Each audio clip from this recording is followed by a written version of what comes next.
রাত 12টা পেরিয়ে গেছে। শহরের সব আলো নিভে গেছে।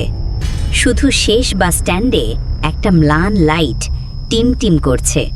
রফিক, বাস ড্রাইভার, আজ শেষ ট্রিপটা দিয়ে ফিরছে গ্যারেজে।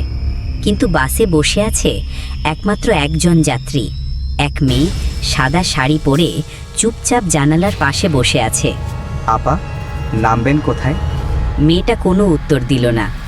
মাথা একটু ঘুরিয়ে তাকালো রফিকের দিকে। চোখ দুটো জ্বলছে নীল আলোয়। রফিকের হাত কাঁপছে। ব্রেক চাপতে গিয়ে দেখলো সামনে রাস্তা নেই, শুধু কুয়াশা আর গভীর খাদ। পরের সকালে বাসটা মিলল খাদে, কিন্তু রফিক বা সেই মেয়েটার কোনো খোঁজ পাওয়া গেল না। লোকজন বলে, মাঝরাতে যদি কেউ শেষ বাস স্ট্যান্ডে দাঁড়ায়, তাহলে এক মেয়ে এসে বলে, ভাই, গ্যারেজ পর্যন্ত যাবেন?